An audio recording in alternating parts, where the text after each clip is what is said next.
Hoje a gente vai mergulhar fundo na anatomia de um golpe financeiro, mas não daquele jeito técnico frio. A gente vai falar da história humana que existe por trás dos números. Uma história que, olha, quase nunca começa com ganância, mas sim com um sonho que todo mundo conhece bem.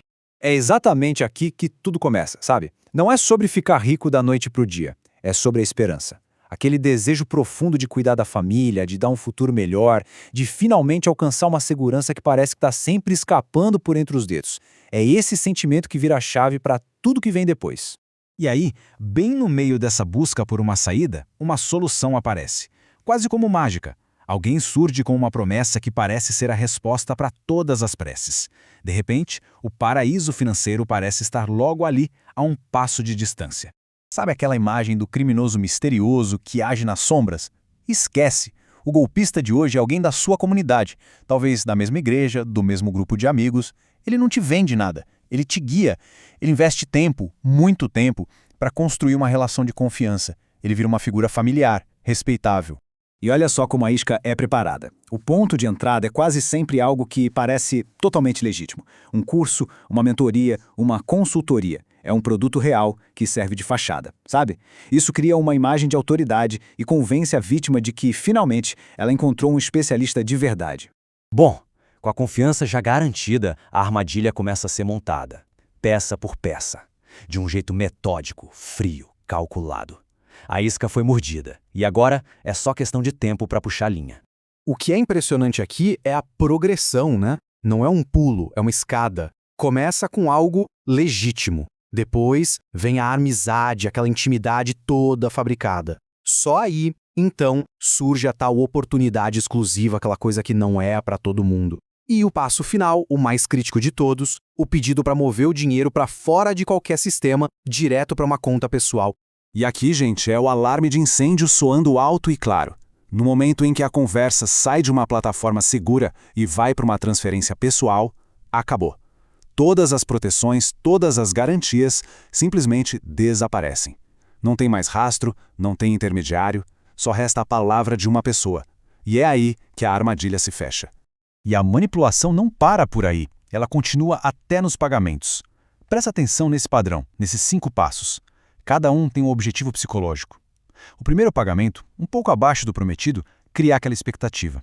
O segundo, acima do prometido. Esse é o mais perigoso. Ele joga a confiança lá no teto e incentiva a pessoa a colocar mais dinheiro. Depois, vem a normalidade, as desculpas e, por fim, o silêncio. A linguagem aqui é uma arma poderosa. Quando ele diz, não conto isso para qualquer um, na verdade ele está contando para todo mundo. É um script. É só por hoje, é para criar uma urgência falsa para você não ter tempo de pensar. E a frase mais perigosa de todas, sua família não entende disso. Com essas palavras, ele não está falando de finanças. Ele está cortando os laços da vítima com a sua rede de proteção, isolando para dar o golpe final. E aí, como era de se esperar, o silêncio chega. As desculpas acabam. As mensagens não são mais respondidas. O castelo de cartas desaba. E o que sobra não é só a perda do dinheiro. É algo muito, muito mais profundo. Essa é a pergunta que fica martelando na cabeça da vítima. Depois de meses de segredo, de sorrisos forçados para o parceiro ou parceira escondendo o celular, por que o silêncio sobre a perda é tão pesado? Por que é tão difícil falar? A resposta cabe em uma palavra só: vergonha. Aquele sentimento de ter sido ingênuo, de ter falhado, de ter colocado a própria família em risco. E é aqui que a gente precisa entender uma coisa crucial. A vergonha não é só uma consequência. Ela é a principal ferramenta do golpista. É a vergonha que garante o silêncio da vítima, que permite que ele encontre a próxima família, o próximo sonho para destruir. A vergonha é a garantia de que ele vai sair impune.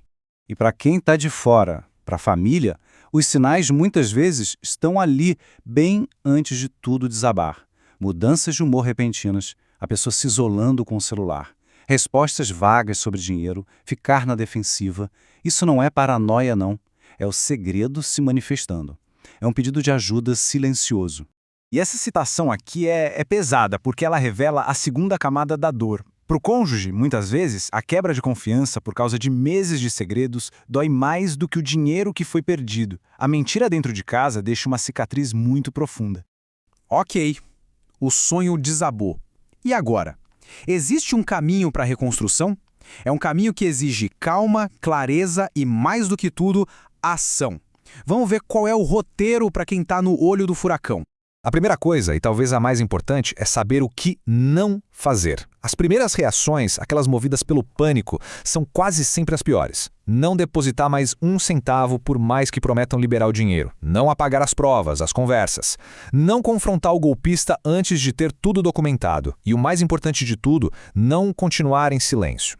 Então, ao invés do pânico, o caminho é esse aqui, passo a passo. Primeiro, documentar absolutamente tudo. Prints, comprovantes, perfis. Segundo, verificar o registro na CVM. Terceiro, registrar um boletim de ocorrência por estelionato. Quarto, denunciar na CVM para proteger outras pessoas. E o passo final, que talvez seja o que mais cura, contar para alguém de confiança. Quebrar o ciclo do silêncio. É preciso lembrar sempre, o silêncio é o que alimenta a vergonha. No momento em que a história é contada, a luz entra e o poder do golpista começa a diminuir. Falar é o primeiro ato para retomar o controle da própria vida. E olha, é muito importante a gente falar sobre isso abertamente. A dor pode ser insuportável. Se a angústia estiver esmagando, existe ajuda profissional, sigilosa, disponível. O Centro de Valorização da Vida, o CVV, no número 188, está lá 24 horas por dia. Nenhuma quantia de dinheiro no mundo vale uma vida. E para a gente fechar, fica uma mensagem que é essencial. Um erro financeiro, por mais devastador que seja, não define quem você é, não define o seu valor. A capacidade de recomeçar, de aprender com a dor e, principalmente, de proteger outras pessoas compartilhando a própria história, isso sim tem um valor que ninguém pode medir.